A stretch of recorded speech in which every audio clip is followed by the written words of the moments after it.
रामकृष्ण हरी. नमो सद्गुरु तुकया ज्ञानदीपा, नमो सद्गुरु सच्चिदानंद रूपा, नमो सद्गुरु भक्त कल्याण मूर्ती, नमो सद्गुरु भास्करा पूर्ण कीर्ती.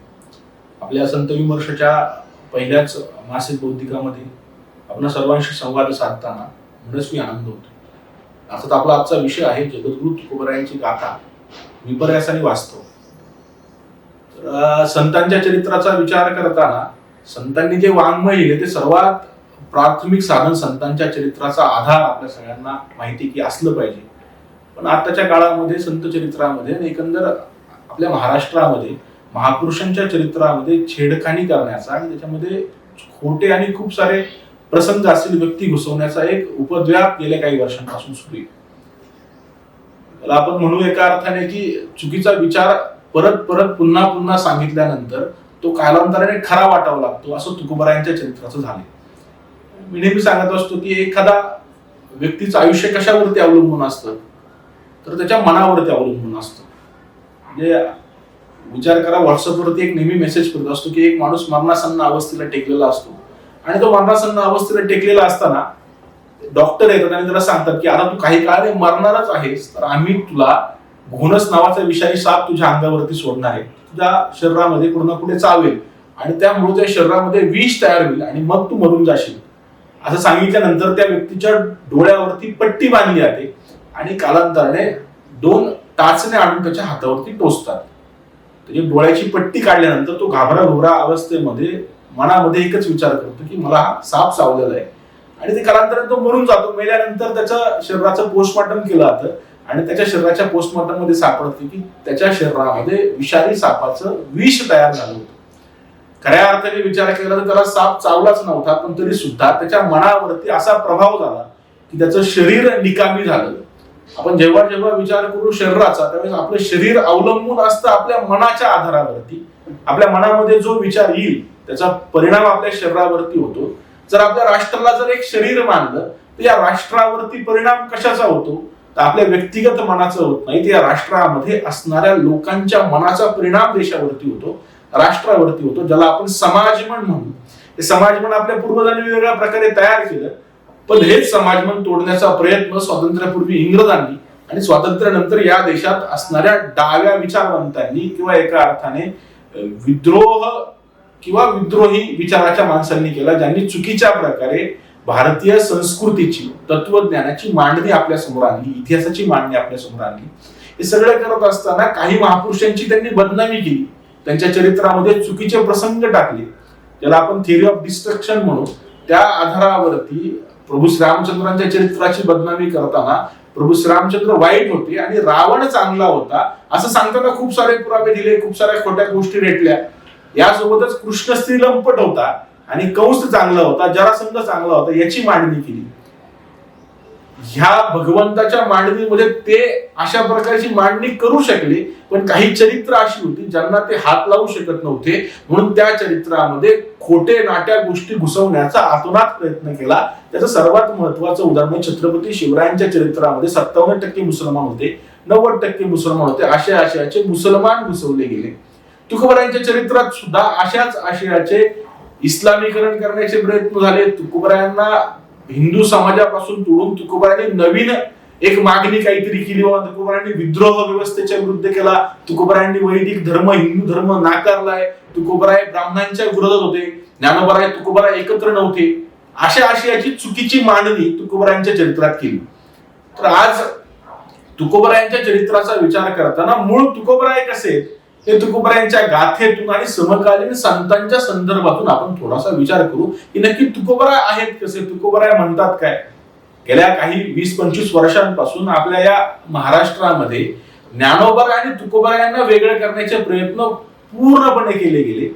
हे करत असताना ज्ञानोबराय ब्राह्मणांचे आणि तुकोबराय बहुजनांचे, त्यामुळे ज्ञानोबरायांना मानायचं नाही, तुकोबरायांना मानलं पाहिजे. मग तुकोबरायांसोबत कुणीतरी बहुजन संत पाहिजे, म्हणून ज्ञानोबा तुकाराम म्हणू नका तर नामदेव तुकाराम म्हणा, असा एक जोराचा प्रचार गेल्या काही वर्ष सुरू आहे. आज सुद्धा महाराष्ट्रातल्या कितीतरी परिसरामध्ये अशा आशयाची चळवळ सुप्तपणे आणि काही ठिकाणी प्रकटपणे सुरू आहे. याचा आशय काय, संत कोणत्याही एका जातीचे होऊ शकत नाही. संत संपूर्ण समाजाचे असतात, पण संतांना जाती जातीमध्ये वाटताना ब्राह्मणेतर वाद पेटवताना बहुजनांमध्ये तुकोबरायांना जवळ करणं आणि ब्राह्मणांमध्ये ज्ञानोबरायांना जवळ करणं असे प्रयत्न जोराचे केले गेले. हे सगळं होत असताना तुकोबराय ज्ञानोबराय एकमेकांविषयी काय म्हणतात?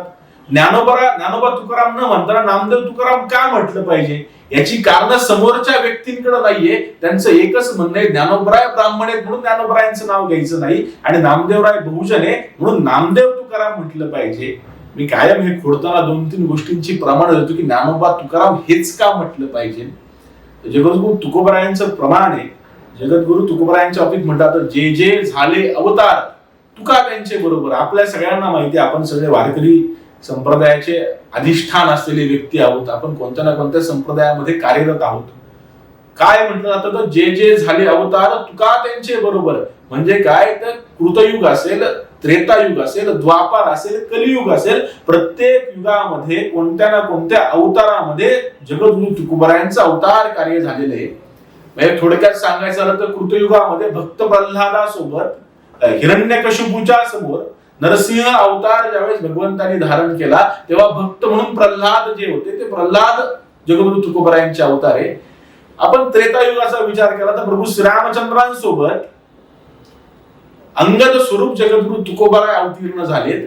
द्वापार युगामध्ये भगवान श्रीकृष्णांसोबत उद्धव स्वरूपामध्ये जगद्गुरु तुकोबराय अवतीर्ण झालेत आणि कलियुगामध्ये भगवान विठ्ठलाच्या सोबत नामदेवराय स्वरूपामध्ये तुकोबराय अवतीर्ण झालेत. हे 4 अवतार झाल्यानंतर जे नामदेवराय यांचं कार्य अपूर्ण राहिले ज्याचा खुद्द हवाला जगद्गुरु तुकोबराय गाथे बोलून देतात. नामदेवे केले स्वप्ना माझी जागे सवे पांडुरंग घेऊन या. आणि काय सांगितले तुकोबरायांना नामदेवरायांनी? तर नामदेवरायांनी सोबत पांडुरंगाला घेऊन तुकोबरायांच्या स्वप्नामध्ये दृष्टांत दिलाय. तो अभंग तुकोबरायांनी दिलाय. तो काय अभंग आहे बरं? नामदेवे केले स्वप्ना माझी जागे सवे पांडुरंग घेऊन या. सांगितले काम करावे कवित्व वावगे निमित्त बोलू नको. म्हणजे काय करायचे तुला तुकोबराया? तर तुला अभंगाची गाथा लिहायची, कवित्व करायचे, अभंग करायचे. किती करायचे? प्रमाणांची संख्या सांगे शतकोटी उरले ते शेवटी लावी तुका. नामदेवरायांची प्रतिज्ञा होती की मी 100 कोटी अभंग लिहिल, त्यातले 4.5 कोटी अभंग लिहायचे बाकी राहिले. ते लिहिण्यासाठी नामदेवरायांचा पुढचा अवतार म्हणजे जगद्गुरु तुकोबरायांचा अवतार आहे. म्हणून नामदेव तुकाराम म्हणूच शकत नाही. एक तर नामदेव म्हटलं पाहिजे किंवा तुकाराम म्हटलं पाहिजे. कारण नामदेवराय आणि तुकाराम वेगळे नाहीच आहेत, ते एकच आहेत. हे या पुरोगामांना कोण सांगणार? म्हणून या विषयाची मांडणी जोरकसपणे करत असताना ज्ञानोबराय तुकोबराय एकमेकांविषयी काय म्हणतात बरं, त्याची सुद्धा मांडणी आज आमच्या वारकरी संप्रदायामध्ये पुन्हा आणि हिंदू समाजासाठी ठोसपणे करण्याची आवश्यकता आहे. आपल्या सगळ्यांना माहिती आहे जगद्गुरु तुकोबरायांकडे ज्ञानोबरायांनी धरणेकरी पाठवला.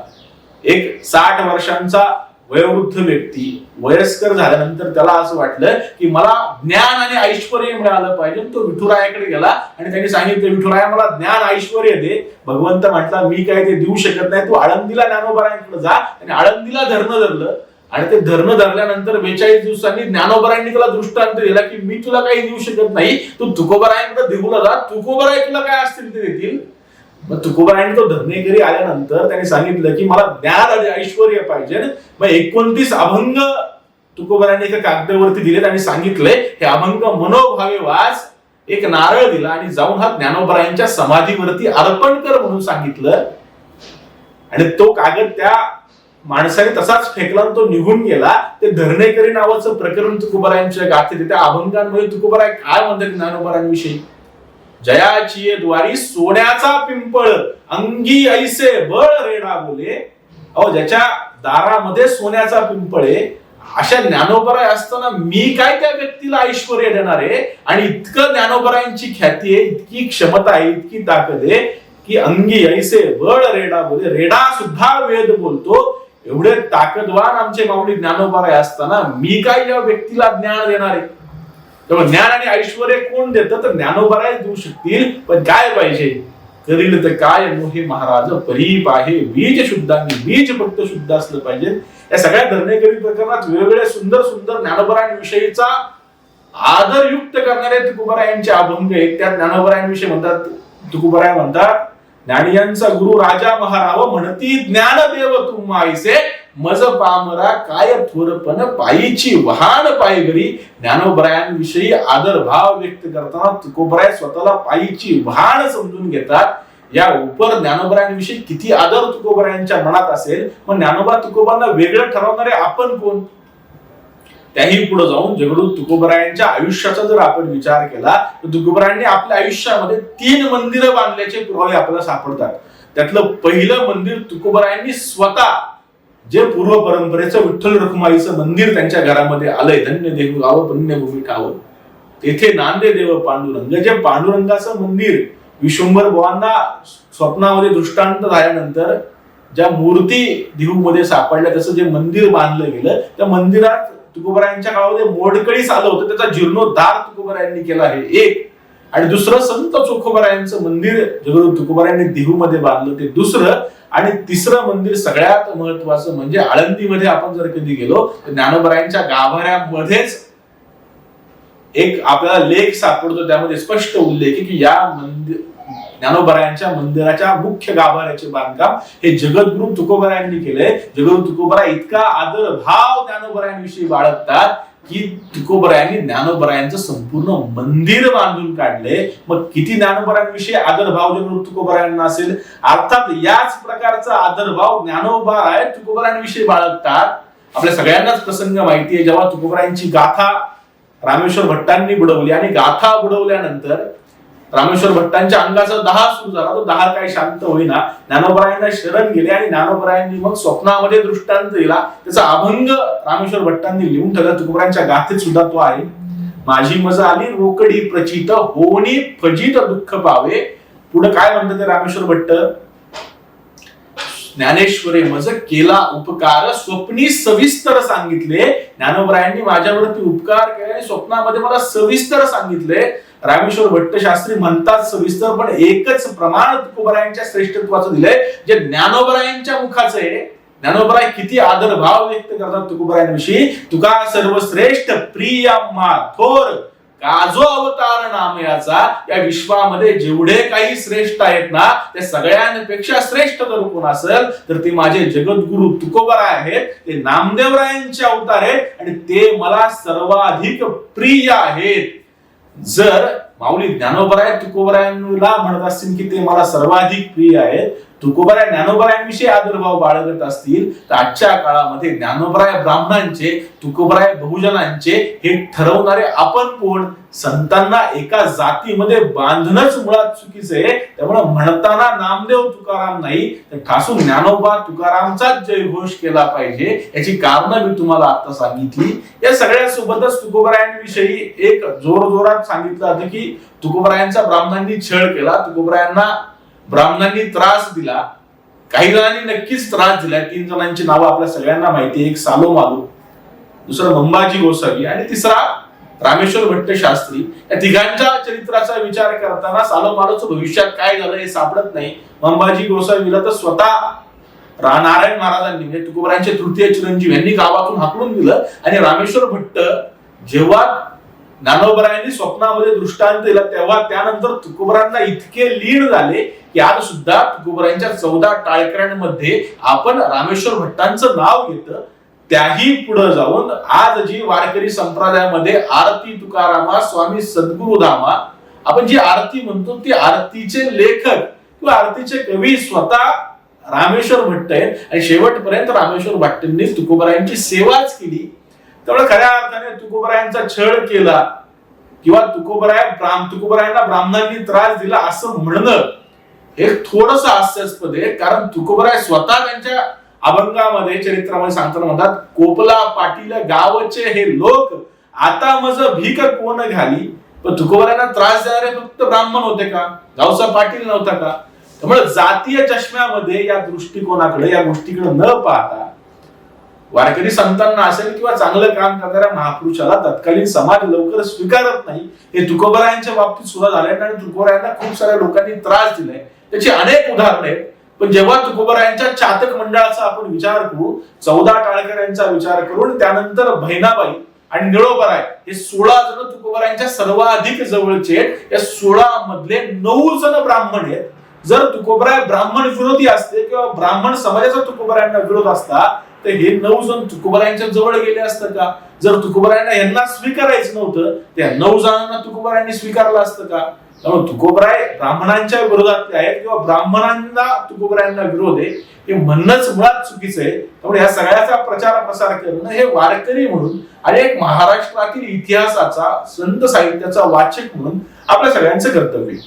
मुळात ज्ञानोबा तुकाराम हा उद्घोष आला कुठून याचं सुद्धा चिंतन होणं आवश्यक आहे. तर आपल्या सगळ्यांना माहिती आहे वारकरी परंपरेमध्ये पंढरीची वारी आहे माझे घरी अनेक तीर्थव्रत व्रत एकादशी करीन उपवाशी गाहीन अहर्निशी नाम. तुकोबारायांच्या प्रमाणात सांगायचं झालं तर पंढरीची वारी हेच आमचं तीर्थव्रत आहे.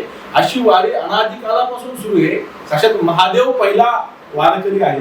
आणि आपल्या आधुनिक काळात सांगायचं झालं तर ज्ञानोबारायांपासून तुकोबारायांपर्यंत ही पंढरीची वारी आपल्या महाराष्ट्रामध्ये अखंड भारतवर्षामध्ये सुरूच आहे. पंढरीची वारी हे महत्वाचं तीर्थव्रत आहे. पण या सगळ्या संतांच्या तुकोबारायांच्या वैकुंठ गमनानंतर संत परंपरा आपण पंढरीला घेऊन गेलं पाहिजे असं ज्यावेळेस विचार आला त्यावेळेस संत नारायण महाराज तुकोबारायांचे तृतीय चिरंजीव यांनी विचार केला की आपण वारी करतोय पण आपण वारी सोबत आपल्या संतांना घेऊन गेलो तर. त्यामुळे सगळ्यात पहिल्यांदा त्यांनी विचार केला की आपण आपल्यासोबत तुकोबारायांना ज्ञानोबारायांना सोबत घेऊन गेलं पाहिजे. आणि म्हणून तुकोबारायांच्या ज्ञानोबारायांच्या कृपांकित अशा पादुका आपण घेऊन जाऊ. त्यामुळे ते गळ्यामध्ये पादुका अडकवून आपल्या सोबत तुकोबारायांना आणि ज्ञानोबारायांना पहिल्या दिवशी निघायचं तुकोबारायांच्या इथून तुकोबारायांच्या पादुका घ्यायच्या, तिथून आळंदीला जायचं, आळंदीला मुक्काम करायचा, ज्ञानोबारायांच्या पादुका घ्यायच्या आणि मग पंढरीला जायचं अशी परंपरा सुरू झाली. लोक विचारचे की काय चाललंय, कुठे चाललंय, कुणाला तुम्ही सोबत घेतले, मग काय सांगायचं म्हणून भजन सुरू झालं. ज्ञानोबा तुकाराम आम्ही कुणाला घेऊन चाललोय तर आमच्या सोबत आमच्या पूजनीय संतांना घेऊन चाललोय. आणि तो उद्घोष नारायण महाराजांनी सुरू केला तो म्हणजे ज्ञानोबा तुकाराम. त्यामुळे ज्या उद्घोषाचे मूळ रचयितेच परंपरेनुसार संत नारायण महाराज अर्थात जगू तुकोबारायांचे चिरंजीव आहेत, तो उद्घोष आपण का नाकारायचा?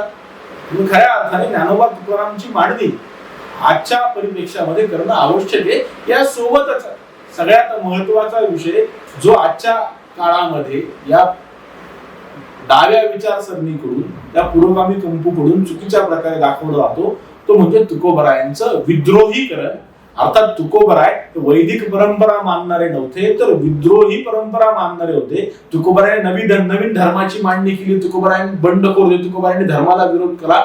अर्थात ज्या प्रकारे देशभरामध्ये संत कबीरांना हिंदू धर्मापासून तोडून संत कबीर हे हिंदू धर्म विरोधी होते, सर्व धर्म समभाववादी होते, समतावादी मूल्यांचे होते, हिंदू धर्माच्या विरोधात त्यांनी काहीतरी केलं किंवा ते भगवंताची भक्ती नाकारणारे होते, अशी मांडणी देशभरात केली. अर्थात त्या प्रयोगामध्ये ते यशस्वी ठरले. अगदी तोच प्रयोग गेली 25-30 वर्ष तुकोबारायांच्या बाबतीमध्ये तुकोबाराय बंडखोर होते, तुकोबाराय धर्मविरोधी होते, तुकोबाराय वेद विरोधी होते, तुकोबाराय ब्राह्मण विरोधी होते. अशा आशयाची मांडणी करून तुकोबाराय आणि धर्म यांचा काहीही संबंध नसून तुकोबारायांनी नवीन कशाची तरी मांडणी करताना सनातन वैदिक धर्माला विरोध केला अशा आशयाची मांडणी केली. आता आपण थोडक्यात विचार करू. जर विद्रोही तुकोबाराय होते तर काही लक्षणं विद्रोहाची असतील की विद्रोह म्हणजे काय, तर आपण विद्रोहाची 6 लक्षणांचा आपण विचार करू.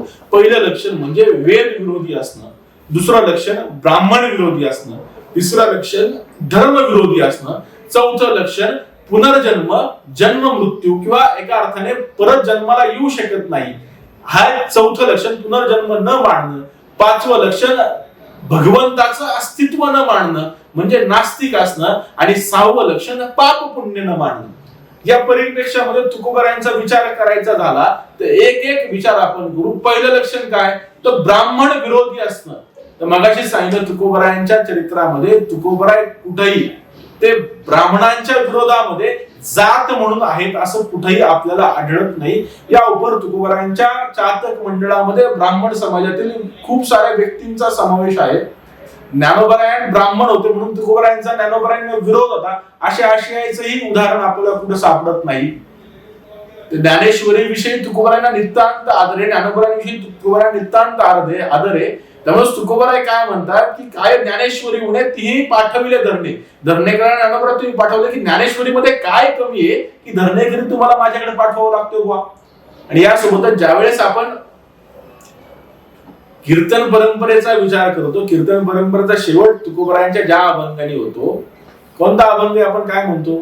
बोलिलेले कुरे वेडी वाकुडे उत्तरे, करा क्षमा अपराध महाराज तुम्ही सिद्ध, नाही विचारिला अधिकार ने आपुला, करा क्षमा अपराध महाराज तुम्ही सिद्ध. तुका म्हणे ज्ञानेश्वरा राखा पायापैकी करा. ज्ञानोबरायांना उद्देशून तुकोबराय या सगळ्या गोष्टीचा समारोप करताना म्हणतात की मला माझं काही चुकलं असं ज्ञानोबराया तर मला माफ करा. अर्थात इतका आदर भाव तुकोबराय ज्ञानोबरायांविषयी बाळगतात. पण तुकोबराय ब्राह्मण विरोधी असतीलच कसे?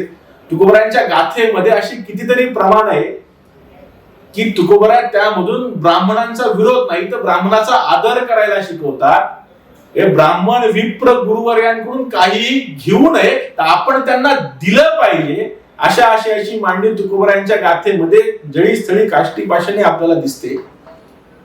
त्यामुळे तुकोबराय ब्राह्मण विरोधी आहेत असं म्हणणंच मुळात हास्यास्पद आहे. यासोबतच तुकोबराय काय आहे तर तुकोबराय धर्मविरोधी आहेत. तुकोबराय मुळात स्वतःच्या अवतार कार्याची मांडणी करताना म्हणतात, आम्ही वैकुंठवासी आलो याचे कारणासी, बोलिले जे ऋषी साचे भावे वर्तावया. आम्ही वैकुंठामध्ये वास करतो. जे ऋषी मुनींनी सांगितले ते वर्तणूक करण्यासाठी, ते करण्यासाठी आम्ही आलोय. अर्थात काय काय करण्यासाठी आलोय याचं कारण सांगताना तुकोबराय अभंगांमधून ठाई ठाई सांगतात. धर्मरक्षा अवयासाठी करणे आटी अम्मासी, वाचा बोलो वेदनीती करू संती केली ते. आम्ही काय करायला आलो? धर्माचं रक्षण करण्यासाठी आलो आणि धर्मरक्षण करण्यासाठी आम्ही कष्ट घेण्यासाठी सिद्ध आहोत. यासोबतच तुकोबराय धर्माचे पालन करणे पाखंड खंडन हेची आम्हा करणे काम, बीज वाढवावे नाम. नामाचे बीज वाढवण्यासाठी जो संतांचा विचार आहे, जो हिंदू धर्माचा विचार आहे तो वाढवण्यासाठी, धर्मरक्षण करण्यासाठी आणि अधर्म खंडन करण्यासाठी आम्ही भूतलावरती अवतीर्ण झालोय असं जगद्गुरु तुकोबराय सांगतात. मग जे धर्माची मांडणी तुकोबराय करतात, मग तुकोबराय जर धर्माची मांडणी करत असतील तर तुकोबराय धर्मविरोधी असतीलच कसे? त्यामुळे मुळात तुकोबरायांना धर्मविरोधी ठरवणं हे सुद्धा चुकीचं आहे. तिसरा विचार तुकोबरायांच्या गाथेतला जो मांडला तो तुकोबराय हे पाप पुण्य मानत नाही. पुरोगामीची विद्रोहाचे लक्षण आहे की ते पाप पुण्य मानत नाही, पण तुकोबराय क्षणोक्षणी पाप पुण्य मानतात. नवे नवे ते पाप पुण्य भगवंताच्या हाती देतात. काय म्हणतात तुकोबराय? धर्माची तू मूर्ती पाप पुण्य तुझे हाती. तू धर्माची मूर्ती आहेस भगवंता, पाप पुण्य तुझ्याच हातामध्ये आहे. याही पलीकडे तुकोबराय आपल्या सगळ्यांना माहिती आहे आंधळ पांगुळ त्या अभंगामध्ये काय म्हणतात? पशु काय पाप पुण्य जाणीती उत्तम मध्यम भोगभोगती. आपण मनुष्य आहोत, आपल्याला पाप पुण्य कळालं पाहिजे. पशूंना पाप पुण्य कळत नाही, त्यामुळं ते उत्तम मध्यम भोग भोगत राहतात. त्यामुळे इथं सुद्धा तुकोबराय पाप पुण्य मांडतात. त्याही पुढे जाऊन चौथं लक्षण सांगायचं झालं तर पुनर्जन्मावरती विश्वास नसणं, जन्म मृत्यूचा फेरा न मानणं हे विद्रोहाचं लक्षण आहे. या ठिकाणी सुद्धा विद्रोहाचं लक्षण तुकोबरायांना लागू होत नाही. तुकोबराय पुनर्जन्म मानतात. त्यामुळे तुकोबराय म्हणतात लक्ष 84 न चुके फेरा. जी हिंदू धर्माची संकल्पना आहे, 84 लाख योनीमध्ये मनुष्याला परत परत जन्म घ्यावा लागतो आणि त्यानंतर एक वेळा नरदेहाची प्राप्ती होती. त्यामुळे नरदेह हा मोठ्या कष्टाने आला असं जगद्गुरु तुकोबराय म्हणतात. आणि ते सांगत असताना जगद्गुरु तुकोबराय नरदेहाचं शाश्वत व्रत सांगताना तुकोबराय स्वतःला भाग्यवान समजतात की मला तू भगवंता मनुष्य म्हणून जन्माला घातलंय. आणि काय म्हणतात तुकोबराय? भगवंता तुझी भक्ती आम्हाला कळायला भेटीत का? तर जन्मोजन्मी आम्ही बहुपुण्य केले तेव्हा या विठ्ठले कृपा केली. विठ्ठला आम्ही प्रत्येक जन्मामध्ये खूप पुण्य केले आणि मी परत परत जन्माला येतोय आणि जन्माला आल्यानंतर खूप सारं पुण्य केल्यामुळं भगवंता तुझी सेवा करण्याचं भाग्य मला भेटले. तू हे भाग्य माझ्या पदरात घातलंय. तेव्हा तुकोबराय पुनर्जन्म मानतात. त्याची कित्येक उदाहरणं तुकोबरायांच्या गाथेमध्ये आपल्याला सहजगत्या आढळतात. त्याही पुढे जाऊन पाचवा विचार म्हणजे तुकोबराय नास्तिक आहेत असं ठोसपणे मांडला. तर तुकोबरायांची गाथा जरी चांगली, गाथीचा पहिलाच अभंग समचरण दृष्टी विटेवरी साजरी तेथे माझी हरिवृत्ती राहू. आपण सगळीकडे कीर्तन याची आपण करत असतो आपल्या सप्त्यामध्ये. पहिलाच परंपरेचा अभंग, या अभंगावरती आपण कीर्तन करतो. तुकोबराय जर नास्तिक असतील तर तुकोबराय मानतात कुणाला? समचरण दृष्टी विटेवरी साजरी. ज्याची दृष्टी सम आहे, ते चरण सम आहे, जो विठुराया विटेवरती उभा आहे त्याच्यावरती माझी वृत्ती राहू, असं जगद्गुरु तुकोबराय म्हणतात. तुकोबरायांनी सगुण साकार अशा पंढरीच्या पांडुरंगाची भक्ती केली. हे तुकोबरायांच्या गाथेमधून पदोपदी आपल्याला दिसतं. ते विठ्ठलाचं वर्णन करताना जगद्गुरु तुकोबराय सुंदर ते ध्यान उभे विटेवरी कराकटावरी ठेवून या, त्या लावण्याचा गाभा जगद्गुरु तुकोबराय म्हणतात. असा भगवंत जो विटेवरती उभा आहे आणि डोळे मिटलेले, जे चरण सम आहे, दृष्टी सम आहे, जो हात कमरेवरती ठेवून उभा आहे, अशा विठुरायाची भक्ती तुकोबराय करतात. त्यामुळे तुकोबराय नास्तिक आहेत असं म्हणणंच मुळात चुकीचं आहे. यासोबत असं सुद्धा सांगितलं की तुकोबरायांनी मोक्ष नाकारलाय वगैरे. तुकोबराय मोक्ष नाकारत नाही. तर तुकोबराय म्हणतात मोक्ष आम्हा घरी कामारी येत असे, मोक्ष आमच्या घरी आम्ही कामासाठी ठेवला. त्यामुळे मोक्षाची प्राप्ती तुकोबरायांना करणं ही तुकोबरायांची इच्छाच नाहीये. तुकोबरायांना फक्त आणि फक्त भगवंताच्या भक्तीची आस आहे. त्यामुळे तुकोबराय मोक्ष नाकारतात किंवा मोक्ष मानत नाही अशा आशयाचं सुद्धा काही नाही. आणि सगळ्यात महत्वाचं तुकोबरायांच्या गाथीचं मर्म म्हणजे तुकोबराय वेद विरोधी आहेत अशा आशयाची मांडणी करणं. तुकोबरायांच्या अभ्यासाच्या अंगांचा ज्यावेळेस आपण विचार करू त्यावेळेस तुकोबराय स्वतः सांगतात स्वतःच्या चरित्रपर अभंगामध्ये, काही पाठ केली संतांची उत्तरे, विश्वासे आदरे करून या. म्हणजे माझ्या अभ्यासाची अंग तुकोबराय सांगतात मी संतांची उत्तरं, संतांची अभंग पाठलेले. त्यामध्ये ज्ञानोबरायांची ज्ञानेश्वरी आहे, ज्ञानोबरायांचा अभंगाचा गाथा आहे, नामदेवरायांचा अभंगाचा गाथा आहे, एकनाथी भागवत आहे, यासोबतच एकनाथ महाराजांचा गाथा आहे, एकनाथ महाराजांचं भावार्थ रामायण आहे, संत कबीरांचे अभंग आहे. हे सगळ्या सोबतच भगवद्गीता, चारी वेद, 6 शास्त्र, 18 पुराण ही सुद्धा तुकोबरायांच्या अभंगाच्या अभ्यासाची अंग आहे. आणि त्याच उदाहरण प्रत्यय म्हणजे तुकोबराय पुढे म्हणतात, पाहिली पुराणे ढुंडाळलेली दर्शने. विचार करा, आपण कोणती गोष्ट पाहतो, आपल्याला माहिती आहे एखाद्या पुस्तकावरती पान नंबर फलानावरती एखादी गोष्ट लिहिता आपण ती पटकन पाहतो, हे पाहणं झालं. ढुंडाळणं म्हणजे ढुंडाळा घेणं. एका अर्थाने एखादी गोष्ट आपल्याला सापडत नाही तेव्हा ती आपण खालून वरून चाळून काढतो, त्याला म्हणतात ढुंडाळणे. जेवढं तुकोबरायांनी पुराण आणि दर्शनांचा अभ्यास केलाय म्हणून तुकोबराय म्हणतात पाहिली पुराणे ढुंडाळली दर्शने. आणि त्यामुळे तुकोबरायांचा अभंगाचा गाथा हा 4 वेद, 6 शास्त्र, 18 पुराण यासोबतच गीता आणि भागवत या मूळ हिंदू धर्माच्या पंचपदीचं सार आहे. त्यासोबतच संतांच्या अभंग तुकोबरायांनी पदोपदी अभ्यास पूर्ण वेगवेगळ्या ठिकाणी आपल्याला गाथेमध्ये वापरले सापडतात. त्यामुळे तुकोबराय म्हणतात वेदांचा तो अर्थ अम्मासीचा ठावा, येरांनी व्हावा भार माथा. याचा अर्थ तुकोबरायांनी वेदांचा अभ्यास केलाय, वेदांची त्यांना जाण आहे. त्यामुळे तुकोबराय म्हणत असावेत, काय म्हणतात तुकोबराय, वेद अनंत बोलिला अर्थ तुकाची साधला, विठोबासी शरण जावे निजनिष्ठा नाम गावे. वेद शास्त्र पुराणाचा सार काय असेल तर तो फक्त आणि फक्त विठ्ठलाचं दर्शन असेल, विठ्ठलाची भक्ती असेल, किंवा विठ्ठलाचं नामस्मरण आहे. त्यामुळे तुकोबराय वेद मानत नाही हेच म्हणणं मुळात चेष्टा आहे. यासोबतच तुकोबराय जे वेदाचे विरोधी आहेत त्याचं काळं तोंड लोकांमध्ये पडावं असं म्हणतात. आणि जो वेद बाह्य बोलतोय तो एका प्रकारे श्वान आहे असंच तुकोबराय अभंगाच्या गाथेमध्ये पदोपद सांगतात. ते काय म्हणतात तुकोबराय, वेद बाह्य लंड जो बोले पाषांड, त्याचे काळे तोंड संतांमध्ये. जो वेद बाह्य बोलतोय त्याचं तोंड काळं व्हायला पाहिजे. किंवा तुकोबराय म्हणतात मातेची जो थाने पुडी, जो मातेची थानं पुडतो आणि त्याला तर तुझा लाभ होणार आहे का. जरूर तुकोबराय म्हणतात अशाच प्रकारे वेदाचा तिरस्कार करणं म्हणजे आपल्या आईच्या स्तनाचा दुधाचा लाभ घेऊन पालन पोषण झाल्यानंतर त्या आईची स्थानं पडण्यासारखे.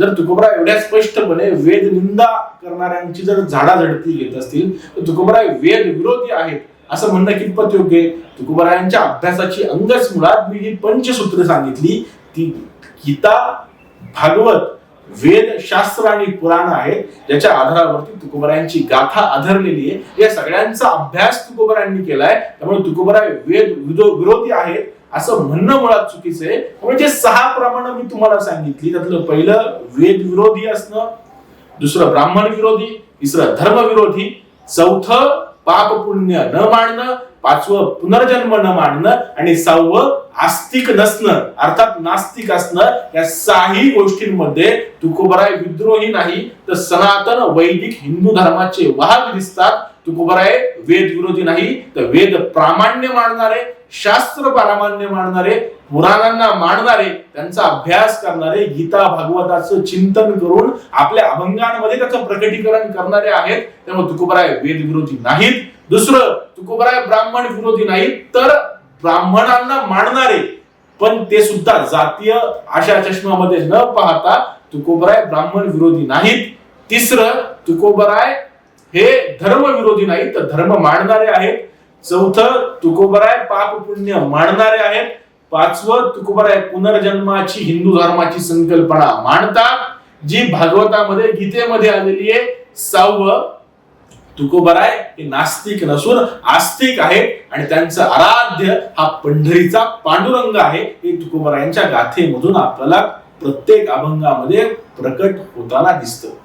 या सगळ्याच्या पुढे जाऊन तुकोबरायांची आजच्या काळामध्ये एका नव्या अर्थाने तुकोबरायांच्या चरित्रामध्ये गाथेमध्ये काही सापडत नाही, गाथेवरून आपल्याला काही मिळत नाही, म्हणून तुकोबरायांचा खून झाला अशी वदंता दरवर्षी बिजेच्या पूर्वसंध्येला होत असते. आणि त्याच्या वेगवेगळ्या कथा करून सांगितलं जातं की तुकोबरायांचा खून रामेश्वर भट्टांनी किंवा अंबाजी गोसावीने धरून केला आणि तुकोबराय वैकुंठाला गेले अशी वदंता संपूर्ण गावामध्ये पसरवली, संपूर्ण परिसरामध्ये पसरवली. आणि तुकोबरायांचा खून ब्राह्मणांनी केला असं म्हणत ब्राह्मण समाजाविषयी द्वेष निर्माण करून तुकोबरायांचा खून झाला अशी अवई उठवली जाते. याला काही समकालीन पुरावा आहे का?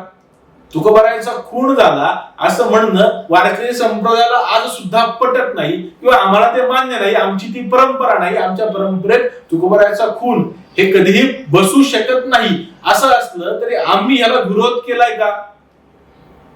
आपण खूपदा आजपर्यंत या सगळ्या लोकांना दुर्लक्षित करत आल्यामुळं आज समाजामध्ये विचार करताना समाजामध्ये यावरून द्वंद्व किंवा एका प्रकारची संभ्रमावस्था निर्माण झाली की तुकोबरायांचं सदैव वैकुंठ गमन झालं, की तुकोबरायांचा खून झाला. त्यामुळे तुकोबरायांच्या या गाथेतून काही सापडत नसताना तुकोबरायांच्या अंताविषयी, तुकोबरायांच्या सदैव वैकुंठ गमनाविषयी साशंकता निर्माण करून तुकोबरायांच्या चरित्राविषयी एक प्रकारचा घोळ सुद्धा सुरू आहे. याविषयी सुद्धा उत्तर देणं हे प्रत्येक वारकऱ्याचं, प्रत्येक कीर्तनकार प्रवचनकाराचं आणि प्रत्येक इतिहासाचा संप्रदायाचा अभ्यास करणाऱ्या व्यक्तीचं कर्तव्य आहे. पण त्याचा थोडासा विचार करताना तुकोबरायांचा खरंच खून होऊ शकतो का? आपण वारकरी परंपरेमध्ये आपल्या सगळ्यांना माहिती, आपण मानतो की जगद्गुरु तुकोबरायांकडे छत्रपती शिवरायांनी नजराणा पाठवला आणि तो नजराणा पाठवल्यानंतर जगद्गुरु तुकोबरायांनी तो नजराणा माघारी पाठवला आणि 14 अभंगांचं खरमरीत पत्र छत्रपती शिवरायांना दिले. आणि त्या अभंगामध्ये तुकोबराय छत्रपती शिवरायांना म्हणतात, दिवट्या छत्री घोडे हे तो बऱ्यात न पडे, आता येथ पंढरी राया मज गोविसी कासया, मानदंब चेष्टा ही तो सुकराची विष्ठा. जे छत्रपती शिवरायांना उद्देशून जगद्गुरु तुकोबराय म्हणतात, तुम्ही आमच्यासाठी जे दिवट्या छत्री घोडे धाडले ते आम्हाला मान्य नाहीये आणि यामध्ये भगवंत तुम्हाला का अडकवलंय? कारण मान असेल, दंभ असेल, नाहीतर चेष्टा असेल, हे आम्हाला सुकराच्या विष्ठेसारखं आहे. खूप सारे अभंग यामध्ये तुकोबराय लिहितात आणि हे अभंगाचं पत्र तुकोबरायांनी शिवरायांना धाडले. आणि त्यानंतर शिवराय तुकोबरायांच्या कीर्तनाला ते महिपती महाराजांनी लिहिलेल्या चरित्रामध्ये ठिकठिकाणी तुकोबरायांच्या कीर्तनाला शिवराय आल्याची उदाहरणे. एक वेळ तर अशी आली की तुकोबरायांच्या कीर्तनानंतर शिवरायांना विरक्ती प्राप्त झाली, त्यांनी जाण्यासाठी नकार दिला आणि तुकोबरायांच्या पायाशीच राहिले. त्यानंतर जिजामाता आल्या आणि मग जिजामाता आल्यानंतर तुकोबरायांना सांगितलं की तुम्ही काहीतरी समजून शिवरायांना सांगा. आपल्या सगळ्यांना प्रसंग माहिती नंतर तुकोबरायांनी कीर्तनामध्ये छत्रपती शिवरायांना त्यांच्या क्षत्रियत्वाची जाणीव करून दिली आणि तुमचं कर्तव्य हे राष्ट्ररक्षण आहे असं सांगितलं. आणि मग शिवरायांना परत माघारी धाडलं. अर्थात त्यानंतर सुद्धा पुन्हा पुन्हा जगद्गुरु तुकोबरायांच्या कीर्तनाला शिवराय येत होते. असे शिवराय जगद्गुरु तुकोबरायांचा आदरभाव व्यक्त करत होते, त्यांना गुरस्थानी मानत होते. असं असताना तुकोबरायांचा खून होईल आणि छत्रपती शिवरायांना कळणार नाही, छत्रपती शिवराय त्याविषयी काही करणार नाही, असं होऊ शकतं का? राजरोसपणे दिवसा ढवळ्या छत्रपती शिवरायांच्या गुरुचा खून होतो आणि छत्रपती शिवराय शांत बसतील, हे शक्य तरी आहे का? त्यामुळे पहिल्याच प्रयत्नामध्ये छत्रपती शिवरायांच्या हयातीमध्ये जगद्गुरु तुकोबरायांचा खून झाला हे म्हणणंच मुळात चुकीचं आहे. दुसरा पुरावा म्हणजे आपण काही समकालीन प्रमाण या निमित्ताने जगद्गुरु तुकोबरायांच्या चरित्रातली पाहिली पाहिजे. अर्थात सगळ्यात पहिला जो पुरावा आहे जगद्गुरु तुकोबरायांच्या गाथेचा आहे. काय म्हणतात जगद्गुरु तुकोबराय? जगद्गुरु तुकोबरायांचा अभंग सांगायचा झाला तर अभंगाची एक ओळ म्हणजे अंतकाळी विठू आम्हासी पावला, कुडी सहित झाला गुप्त दुका. काय म्हणतात जगद्गुरु तुकोबाराय, अंतकाळाला विठोबा मला पावलाय आणि आता मी कुडी सहित गुप्त झालोय. अर्थात हे सगळे अभंग ज्या संताजी महाराज जगनाडेंनी लिहून ठेवले, ते संताजी महाराज जगनाडे त्यांच्या जगनाडे संहितेमध्ये काय लिहितात की जगद्गुरु तुकोबाराय प्रथम प्रहरी स्वशहरी शरीरी वैकुंठाला गेले.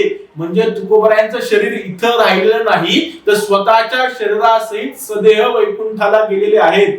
हेच निळोबाराय लिहितात, हेच एका अर्थाने रामेश्वर भट्ट शास्त्री लिहितात. आणि हेच भगवंतासोबत भांडताना तू माझ्या भावाला कुठे घेऊन गेला, तू माझ्या भावाला शरीरासह घेऊन गेलाय, ते शरीरासहित माझ्या भावाला माघारी पाठवून दे असं विचारताना जगद्गुरु तुकोबारायांचे छोटे बंधू कान्होबाराय सुद्धा लिहितात.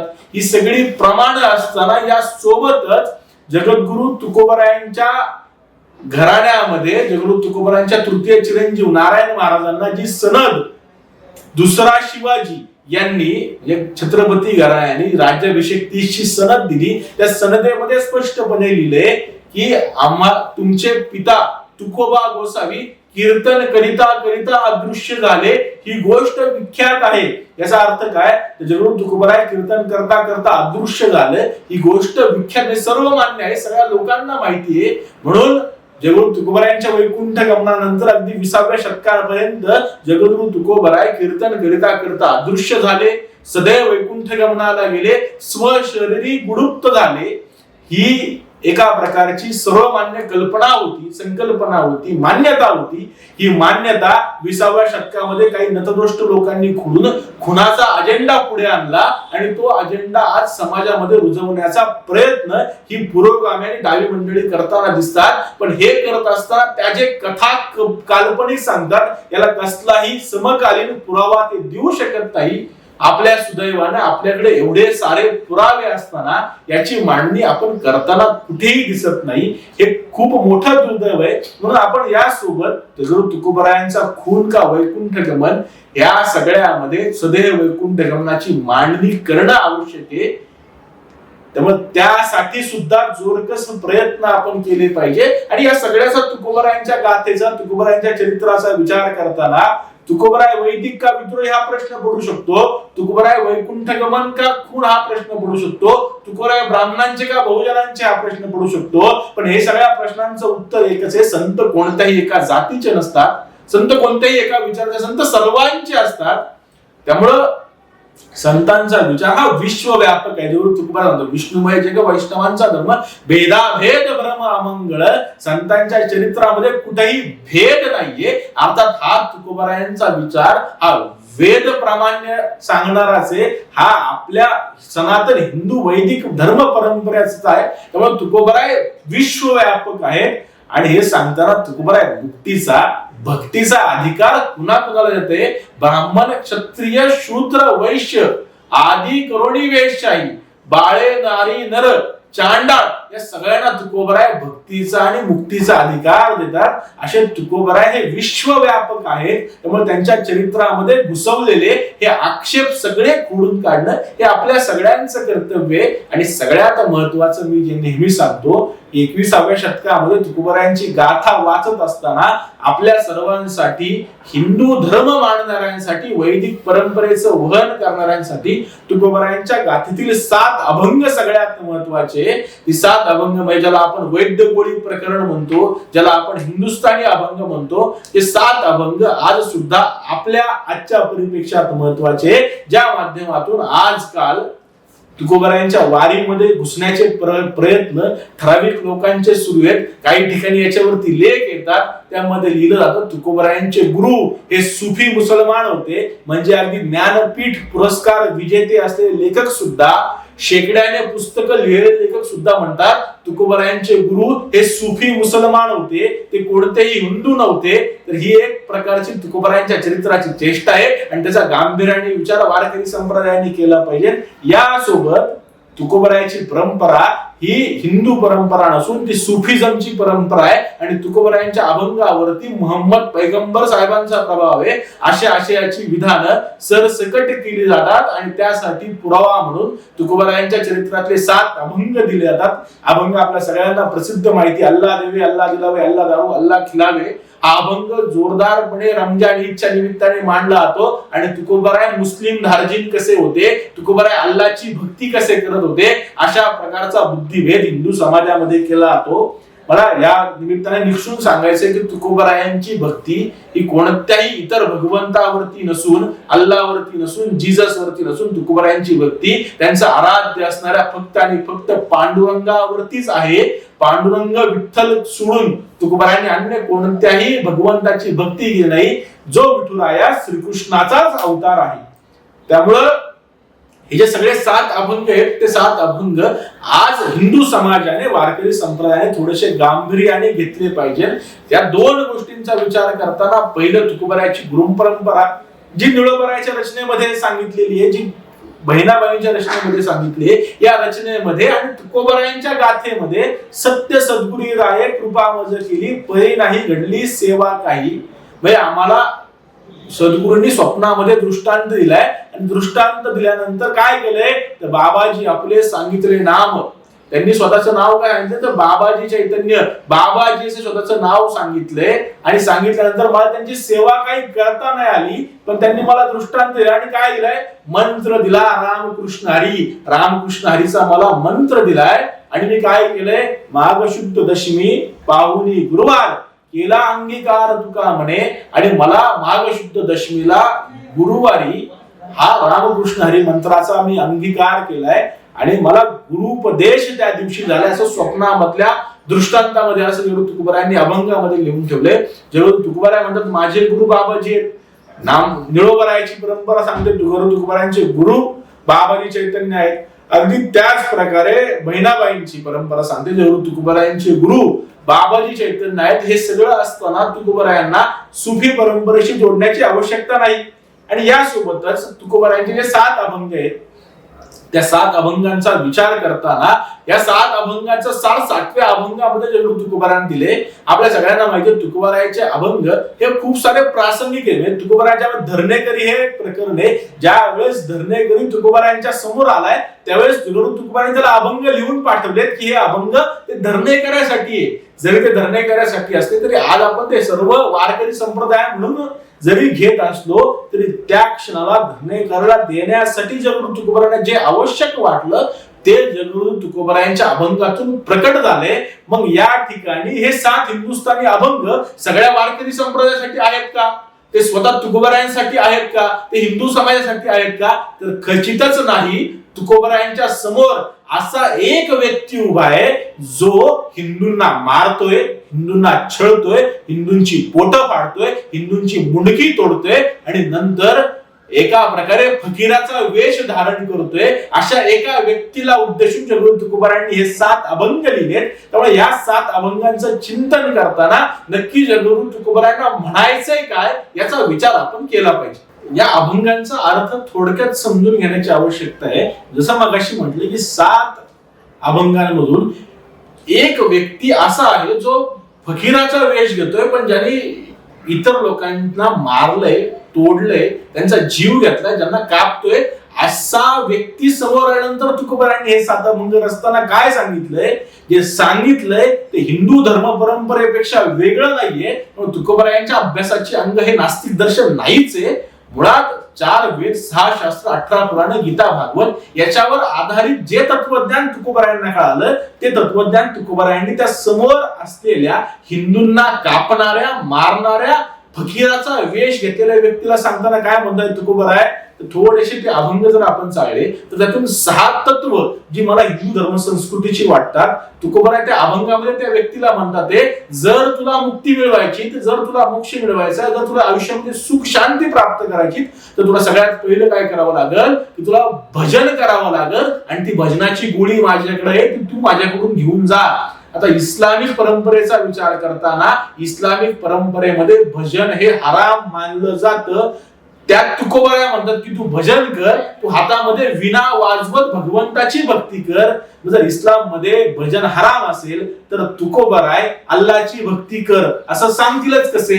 या ठिकाणी तुकोबरायांनी जे अल्लाह म्हटलंय ते अल्लाह म्हणजे तुकोबरायांना विठ्ठल हेच अभिप्रेत आहे. त्यामुळं तुकोबराय त्या अभंगांमध्ये पुढे म्हणतात की हरी सर्वत्र आहे, हरी सर्वांमध्ये आहे असं तू समज. आता या दोन तत्वांचा विचार करताना भगवंत सर्वत्र आहे, हे अल्लाह सर्वत्र आहे या वाक्याला धरून होऊ शकतं का? हे दोन समानार्थी शब्द नाहीत. कारण भगवंत सर्वत्र आहे असं आपण म्हणू शकतो, पण अल्लाह म्हणजे भगवान, इस्लाम मध्ये अल्लाह हा एकच आहे आणि तो सुप्रीम आहे, तो सगळीकडे वास करत नाही. आणि सर्वांमध्ये अल्लाह आहे असं इस्लाम मध्ये म्हणलं जाऊ शकत नाही. ते फक्त हिंदू परंपरेमध्ये म्हणलं जाऊ शकतं की सर्वांमध्ये ईश्वर आहे. जेच जगद्गुरु तुकोबराय अभंगामध्ये सांगतात की तीन तत्व ही इस्लाम विरोधी आहे. अगदी याच प्रकारे जगद्गुरु तुकोबराय त्या व्यक्तीला म्हणतात ते हाच जन्म मनुष्याचा आहे, पुढचा जन्म तुझा कुत्र्याचा, डुकराचा, मांजराचा, पशु पक्ष्यांचा असू शकतो. त्यामुळे याच जन्मात भगवंताची भक्ती कर. अर्थात इस्लाम मध्ये पुनर्जन्माची संकल्पना मान्य नाही. इस्लाम मध्ये एकदा माणूस मृत पावल्यानंतर त्याला गाडल्यानंतर तो उठणार कधी? तर कयामत के दिन तो उठणार. तोपर्यंत तो झोपलेलाच असणार आहे किंवा तो गाडला गेलेलाच असणार आहे, तो मृत अवस्थेत असणार आहे. त्यामुळं पुनर्जन्म इस्लाम मध्ये मान्य नाही. इथं तुकोबराय पुनर्जन्माची संकल्पना मांडतात. त्या पुढे जाऊन तुकोबराय त्या व्यक्तीला म्हणतात तुला जर भक्ती समजून घ्यायची ना तर तू पुराणांचं वाचन कर. या ठिकाणी इस्लाम मध्ये पुराण वाचणं हे शिर्क समजलं जातं. कुराण सोडून कोणताही ग्रंथ वाचणं इस्लाम मध्ये मान्य नाही.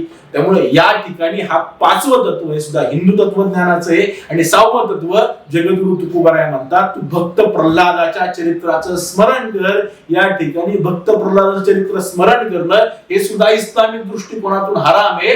अर्थात इस्लाम मध्ये मोहम्मद पैगंबर साहेबांचं चरित्र सोडलं तर कोणतंही चरित्र स्मरण करणं वाचणं हे हराम आहे, त्याचं अनुकरण करणं हे हराम आहे. ही सहा तत्व जगद्गुरु तुकोबरायांच्या चरित्रात किंवा त्या अभंगांमध्ये अशी आहे की जी सहा तत्व ही इस्लामिक परंपरेच्या विरोधातली असून हिंदू धर्म परंपरेची अद्वैत वैदिक तत्वज्ञान सांगणारी आहेत. त्यामुळे जगद्गुरु तुकोबरायांच्या या 7 अभंगांचा विचार केला तर एक असा व्यक्ती जो उभा आहे, जो मुसलमान आहे, जो फकीराचा वेश घेऊन आहे आणि जो सर्वत्र हिंदूंच्या कत्तली करत सुटलाय, अशा व्यक्तीला प्रासंगिक जगद्गुरु तुकोबरायांनी काही ज्ञानामृत दिले, काही प्रासंगिक अभंग दिले. जे 7 अभंग हे हिंदू धर्म परंपरेला धरूनच आहेत. आता समोर मुसलमान व्यक्ती असल्यामुळं त्याला समजण्यासाठी या ठिकाणी जगद्गुरु तुकोबरायांनी त्यांच्या प्राणप्रिय विठुरायाला, भगवंताला अल्लाह असं संबोधलंय. आता या सगळ्यामधून तुकोबरायांचं इस्लामिकरण करणं हे खऱ्या अर्थाने वारकरी संप्रदायापुरता सगळ्यात मोठा धोका आहे.